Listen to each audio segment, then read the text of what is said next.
Hey there, how are you today on this snow day? The college is shuttered. And it doesn't happen very often, but it sure has happened a lot the last couple of years. And so there you go. I'm home, like I told you, for the rest of the week on Zoom, so I'm spending a little bit too much time on this camera, and I'm a little tuckered out today, but I just offered my second lesson of the week to your sister class at Staples Motley. And while it's fresh in my mind, I better do it, offer you the same thing. I only saw them twice this week because they had conferences on Tuesday. I'm repeating myself again. So redundant, so redundant, so redundant. And that means this is a little bit of a lighter week for you, and I'll bet you're okay with that. So what do I have for you? Well, let's start with an idea. I haven't conquered some of the most basic, most fundamental challenges to teachers everywhere. And I'm still working at it, and I'm going to keep at it as long as I can.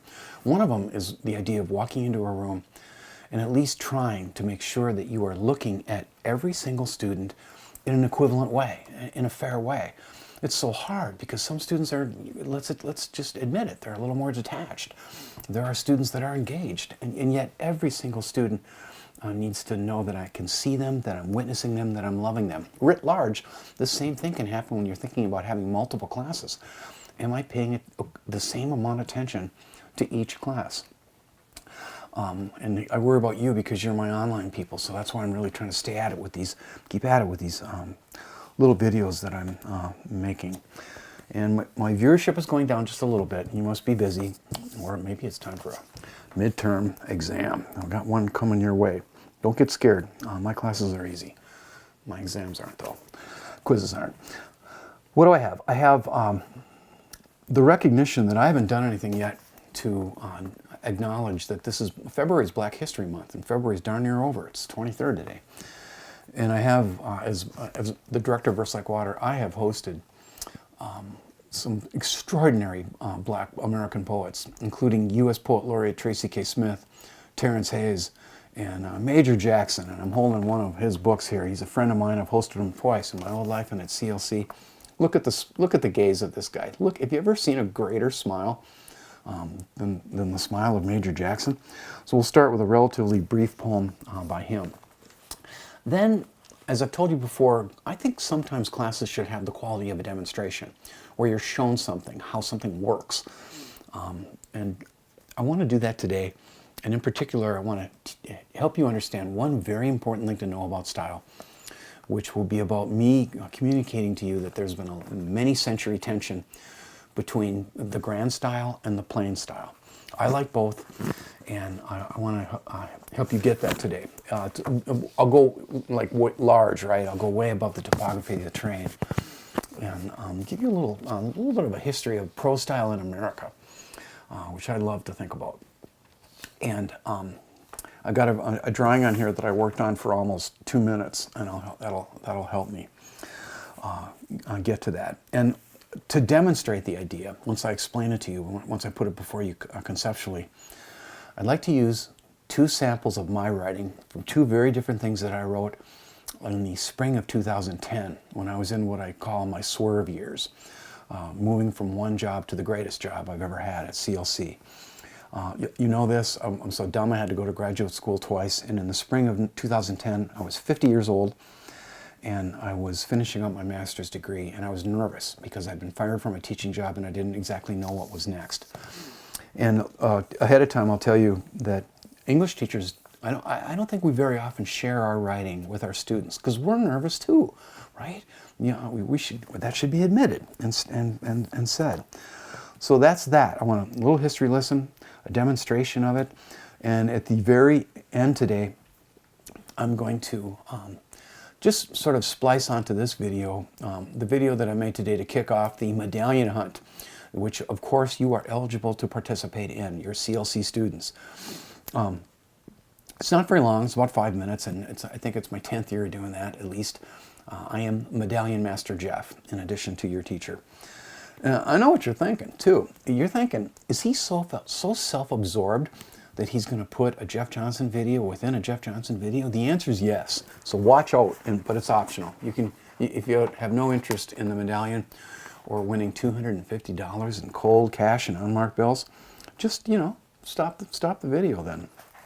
from Major Jackson's book, The Absurd Man. This poem is called Visitation.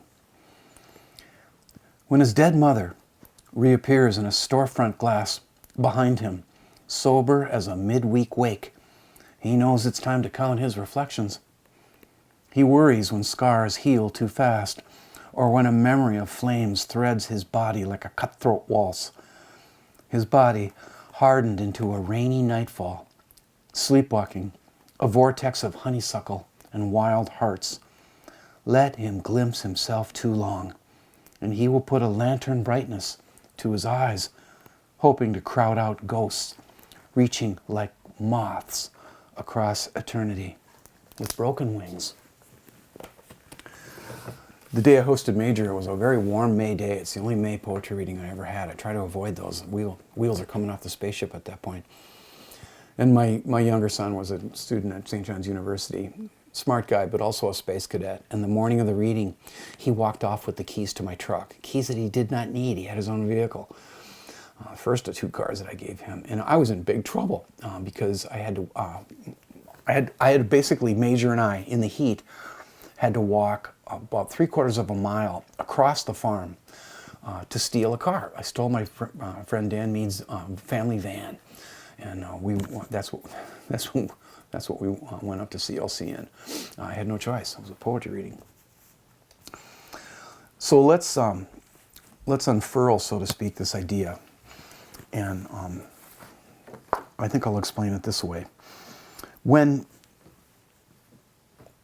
we came to the United States, I don't know, however you want to think of it. For me, it's I'm not thinking manifest destiny. I'm just thinking history, the forces of history. It kind of looked like this. I don't know how well you can see this. This is obviously a very realistic and accurate drawing of the United States of America. This is obviously Europe. And you can clearly see these wonderful boats that I've drawn, and they're heading this way to America. And the boats, well, they're full of writers. And when they got here, so to speak, here's something very important you need to know. American writers, in terms of prose style, thought for decades that the way to be great, the way to be successful, was to mimic the grand prose style of the European masters, right? They were looking over their shoulder back at Europe, and they were kind of paranoid, and they were starting up a body of literature that is my favorite, American literature. And I know for a fact that they were thinking, wow, we've got to be Dostoevsky. We've got to be Tolstoy. We've got to be Turgenev. We have got to be, Gustave Flaubert from France. And so for decades in this country, that's exactly what novels looked like. When you picked them up, the style was grand. And by grand, I mean long sentences, an elevated vocabulary, and just kind of a vibe this is like, I'm a great world writer. And I'm not going to demonstrate this to you, but to name some of these writers is important. I'm thinking of James Fenimore Cooper, who wrote the Leatherstocking series, most notably Last of the Mohicans. Most people know that book through the old movie that Daniel Day-Lewis starred in. Gosh, he looked magnificent in that. And that was back when I watched movies. We could think, too, of the great Herman Melville, who wrote a big book on the whaling industry called Moby Dick that no one's read, except a few English majors, including me. That is a book about, among other things, the decision that America had to make in the 1800s about whether or not we were going to become an empire. And we became one. Believe me, you're living in the middle of it right now, as long as it's an empire, of course. And then something very dramatic happened. Writers are cranking out these books across the 1830s, 1840s, etc. And 2 writers came along that I think have a lot to say to each other, and their lives overlapped. The great Mark Twain came along. And he decided before the Civil War to write a novel in a style that reflects the way that we talk, the way that we speak in this country. And I can't get through a semester without mentioning the centrality of Huckleberry Finn in our canon. Certainly the most controversial book ever written. To this minute, it is being banned, censored, fought over, and it's getting worse, not better. Mark Twain was the first writer to write a novel in the voice of a 14-year-old boy. Up until then, children in American literature were completely disregarded. But if you pick up that book, and I hope you do someday, it's a kid talking to you. And his grammar sucks. That's the first reason that the Concord Library banned that book. They found the language coarse. And when they censored it, Mark Twain said, "This is fantastic news. It's going to guarantee a initial sale of 20,000 copies." And he was exactly right. The minute you tell somebody, you can't read that book, you shouldn't read that book, that's bad stuff, don't do it. We want to pick up that book and read it. And that's exactly what this country has been doing ever since. That book was a blow to the grand style. And then another writer came along, another great American writer, short on the heels of this, by the name of Ernest Hemingway, who we are going to be studying in this course in the second half of the semester when we take up seriously reading issues. Ernest Hemingway wrote, he was capable of the grand style, but he basically wrote in the plain style. Their lives overlapped. I think Hemingway was a teenager or just past being a teenager when Mark Twain, I keep wanting to call him Huckleberry Finn, when Mark Twain died. Halley's Comet took him away. Halley's Comet brought him here too. That's amazing to me. And you know, when Twain and Hemingway were done with their work, this entire country sort of changed its mind, and we have been enjoying the plain style generally. There's a few writers out there trying to keep it alive. William Faulkner tried to keep it alive. Hemingway hated him, and he hated Hemingway. Thomas Pynchon, there are some modern writers, Dan DeLillo, etc. I don't care for. I don't care for that guy. He's naughty. We have a few writers trying to keep it going, but generally, that was a turn. That was a tilting point, an inflection point where we moved from loving the grand style, writing and reading in it, to writing in the plain style. Now let's bring me into the picture a little bit here. I want to, and this isn't going to work in the same way it worked with my Staples Motley class, because I'm just going to read this. This is going to be a little bit boring, but don't glaze over and don't go make a sandwich. I'd like to read to you two very different things that I wrote in the spring of 2010. I've done a lot of writing since then, but these tend to serve in a classroom to demonstrate what I just tried to talk about to you. You need two concrete examples to get it. And I'm going to put before you the first paragraph of the last paper that I wrote academically at St. Cloud State University to get my master's degree, finally, just in time for my 50s so I could keep talking, after I got pulled out of a slush-filled gutter that I was face down in by CLC's Kelly McCullough. I owe that man great debts. So this is a paper, okay? And I should tell you too that we were obligated to read this to the class, just the first page. And you'll see in a minute that it's me kind of showing younger grad students how to do it. But we won't be able to discuss it because this is online. I still want to do exactly what I did in Staples. So here we go. Charity and Doubt in the Journals of Dorothy Day.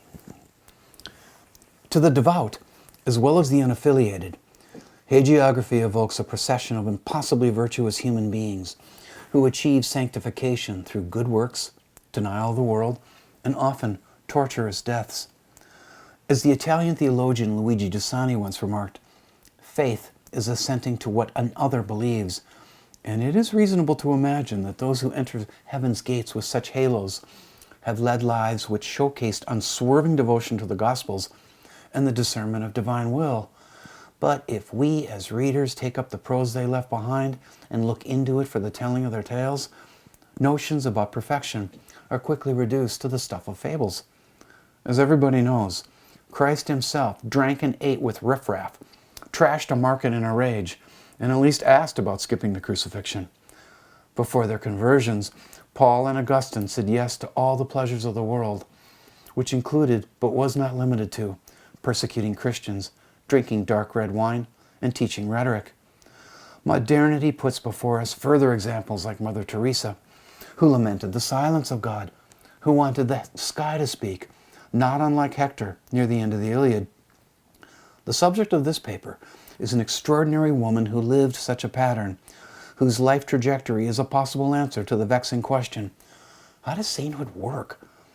Imagine a woman who partied like it was 1899, suffered arrests, and wrote with such zeal about social justice and the poor that Abbie Hoffman would declare her America's first hippie.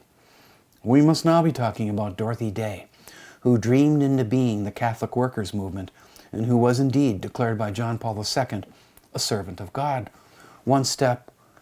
Step one on the proverbial road to sainthood. Now, I think you could see there, I'm just going for it. I am completely showing off my grand style voice in an academic setting. I opened up every valve in my head and I totally went for it with the longest, most complicated sentences and a voice of just kind of a stuffy, hey, I know what's going on, and you don't voice. A little bit pretentious. Look, you know what? It's actually pretentious. It's totally pretentious. I was schooling those young graduate students in English with their hemp necklaces and tattoos and long hair on how to write a paper, and I'm not embarrassed about it. It's just a fact. I was also kind of saying goodbye to St. Cloud State too, and I wanted to leave with panache. Now let's take a look at one other artifact that won't take as long to read. This is the first page of my memoir. As I've told my Comp 2 students, I've never been much of a researcher, but even though I'm not much of a researcher, St. Cloud State back then still has an option for the creative way out if you want to get a master's degree. I could have written a novel. I could have written a book of mediocre poetry. I could have written, plays. But I decided to write a memoir of my life in Catholic schools called The Book of Error, a memoir of my life in Catholic schools. And you'll see in a minute that I'm using a very different voice here. I'll read it to you, and then we'll get to the nugget or the takeaway. Here's the second thing I wrote that same spring. The year is 1967. I'm 7 years old, wearing a little blue jacket that says Minnesota Twins on the sleeves, and heading to first grade at St. Stephen's School in Anoka, Minnesota. In those days, there was no bus service for Catholic school kids, and moms had to take turns hauling kids in from the country. Mrs. Cummer has picked me up in a green Plymouth station wagon, and I'm stuffed in the way back to join 8 other children. Excuse me. To my right is a smiling boy with a Beatles mop-top haircut. His name is Snooky Sullivan, and he tells me right away that he is a child model. I don't believe you, I said. I am too. Go home and look at your cootie game. I'm on the box. It's hard to pay attention to him. Everyone in the car seems to be talking at once, and the twins, Kurt and Carl Cummer, are being bad, mussing with one another's hair. I want to say something to impress Snooky, and if I were clairvoyant, I surely might. I could tell him that in 5 years, he and I will get in a seaweed fight at the Coon Rapids Hydroelectric Dam, that I will lose my balance, fall off the spillway, and barely be saved from drowning. Fisherman, daredevil. I could tell him his modeling career would be derailed by acne, that in high school he would run with the wrong crowd, die in a car crash before graduation, and so forth. But none of this has happened yet. And besides, we are driving onto the sunlit asphalt of the playground. Now, I'm sure you're drawing the same conclusions that I have seen students draw for years about these paragraphs. The second one, students, they always like it. They're like, oh, if I can read that, I understand that. Not only that, they want to keep reading. They want the next page, the second and the third page. I'm writing in the plain style there. I'm writing like a human being. And some of that was about just relaxing and wanting to tell stories for about 100 pages, sit in my guest house. That's what I did on those spring days. I'm happy I did it that way. But truth be told, I was also imagining, what if something happens to me? If I leave a book behind, and that is my only book, maybe it would be an opportunity for my grandchildren someday to pick it up and see what kind of man their grandfather was. And where are my grandchildren anyway? I got them on order. Why haven't they walked into this house yet? Better get on my 28-year-old over that. Reproducing. What's the takeaway? The takeaway is, a couple things too. That really did happen. Every minute, everything on that page really, really happened. I really did fall off the Coon Rapids Dam spillway, and I was going around like one of those logs, right? Where you come around and you're back up again, and I very nearly drowned because every time I got to the top, the water was covered with foam. Google it. The Coon Rapids Hydroelectric Dam is huge. And a fisherman caught me. It hurt, but it also felt good to feel that daredevil. He caught me, just cast with an 8-pound line, a Zepco 404. He hooked me in the shoulders and very carefully pulled me to where people could grab me and get me out of that water. And then it was on to the emergency room, because if you're Minnesotans, you know that you got to punch the hook all the way through and then cut the barb off. It's the only way to get a hook out. There's one stretcher, as Mark Twain would say on that page. Snooky didn't die. He was a real kid. He really was on the cootie game. But why did that's not how his end went. Why did I kill him? Why did I kill off my friend? I suppose I was trying to make it interesting. Takeaway is we all have different voices. We all have different styles. And many of you are young and you're just finding your voices, but I want to assure you, in the same way that you have different kinds of styles of clothing, maybe in your closet or drawers, we also have different voices that we write with. And I must have a few, right? Like I'm writing a D2L Post voice. I just showed you my fancy pants, let's show off everything I can do as a writer voice. I suppose I have a grant writing voice too when I'm trying to get money from Five Wings Arts Council or the State Arts Board. And I'm writing a couple letters of recommendation right now, one for Anna Sexer and one for Grace Jennison at Staples Motley, who was my student last year. And I suppose I have a recommending voice. I bet I probably got a Facebook voice, and so forth. It's not that complicated, but it's an important thing to know. Grand style's not dead, but it is kind of on life support, I think. Anyway, this is enough for the week. I did get one journal entry up, I think, for you. And I want to give you one more thing to read. I'll probably post my memoir for you. Let's just make that optional, at least the first part. I had 2 publishers that were very interested in that. But a couple of my lawyers told me that if I published it, I would have serious legal trouble, given the fact that I signed a separation agreement with the monks of St. John's Abbey. Water over the dam, I've long forgiven everybody, but they gave me 25 grand to shut up about that high school. So I'm an unpublished author, except for a number of poems and a few professional articles. Okay, here's my medallion hunt video. If you have no interest in the medallion hunt or watching more video of me, just cut it, and go make yourself a nice sandwich or something, maybe hot cocoa. Be well. I'll be back with 3 lessons next week. Hopefully we'll get back to our regular routine. I'd like to have a regular week of school without snowstorms or poetry cancellations or calamities of the day. You stay safe, Comp 1, Section 14. I love you guys. You know that.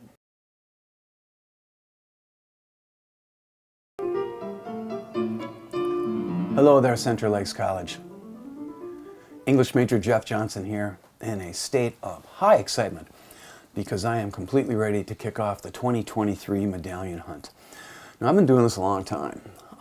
I think at least 10 years, but one can never be sure because time has a way of rearranging things. Speaking of that, I'd like to let you know too that this is the first promo video that I'm ever going to make that is not a complete pack of lies. This time out, I'm going to tell the truth from one end to the other. And I'll begin with an admission. I'm finally realizing that I'm in the early evening of my teaching career. I don't know how long I'll get to do this wonderful work. I suppose it depends entirely on how long heaven is able to vouchsafe my health. But I'm old enough to begin to ponder a little bit, what might I be leaving behind at CLC? On that distant afternoon, when I stroke out in E339 mid-sentence, what will be my legacy? And here I have arrived at an idea that I observe in William Faulkner, the idea that we bequeath things to the world. And I don't think it's too early for any of us to wonder about that. Maybe you should a little bit today. It'd probably do you some good. Well, to enumerate it a little bit, for one thing, there's my teaching life, which I have no regrets about. I have taught for 36 years now, tens of thousands of classes to thousands of students. But I can let you know something. On bad days, sometimes the work can feel a little bit invisible, right? A carpenter works 8 hours a day swinging a hammer, and he or she looks up at the end of the day and they can see something tangible that they can lay their hand on. There are moments where I'm standing in E339 wondering what I am exactly accomplishing. And thinking ahead a little bit, who will be that English major that will take up that piece of chalk I leave behind in E339 to occupy that room and my cozy little office? Might he or she have my devotion to the unfashionable Western canon? Who will at the college be talking about Aeschylus, Marcus Aurelius, Plato, Chaucer, Dante, Shakespeare, Shakespeare, Shakespeare? If no one steps forward, all my friends might leave with me. One thing I'll leave behind for sure, and I hope it goes on forever, is my Verse Like Water series that's devoted to poetry only. I have brought over 30 Tier 1 poets to the college in the Brainerd Lakes region. And I've also got a brand new podium that was just fashioned over at St. John's. That thing is going to last forever. It's made of solid black walnut. I think back too on things that I wanted to leave for the college. A long time ago, I tried to dream into being a far finer mascot than Raz the Raven. And I even made an appeal to both campuses. My idea was that we would disinter the head of Raz and mash up classical mythology with Minnesota mythology. I even created an equation. Myth plus myth equals awesome. And I wanted a mascot that looked kind of like this. And I wanted to call the mascot Icarus Bunyan. Well, that got shot down, and to this minute, I'm hurt and confused by that. And I'm also, to this minute, I'm angry at Raz, our current mascot. And when I see Raz, if Raz comes near me, I just want to punch that bird in the beak. And then I have to remind myself, there's probably a student inside the costume. Maybe don't. And as you can obviously guess, I hope that the medallion hunt lasts for centuries. Who will be running it 10 years from now, 50 years from now, 500 years from now? I want it to go on and on and on, quite unlike me. Well, I shouldn't even fret about it, right? I'll be sleeping in the earth. And let's just get to the contest and fill you in, honestly, on how it's going to go. Starting on Monday, you're going to get an email every morning at 9 o'clock. And it's going to be a link to a little YouTube video that I'll make with my quality camera. The clues will be embedded in those videos. You can just check your email, or you can subscribe to my channel. And be sure to like, comment, and share. That would help me a lot. It could be, my YouTube channel could be my ticket out of here. Wait a minute, I don't want a ticket out of here. I like it here. And the hunt is on. And you try to hide the medallion in a college that's comprised almost entirely of long corridors. When you find the medallion, if you find the medallion, contact Eric Hepner, the Director of Student Life, and he will have $250 in prize money in unmarked bills. And that's what we would call cash money, real money. And I wish you all the best. I know you're nervous. I know some of you are even a little bit frightened, but that's the idea. Just keep in mind, most of you are not going to find the medallion, but that's not what matters. What matters is a Hemingway idea. Pursuit is happiness. Best of luck to you.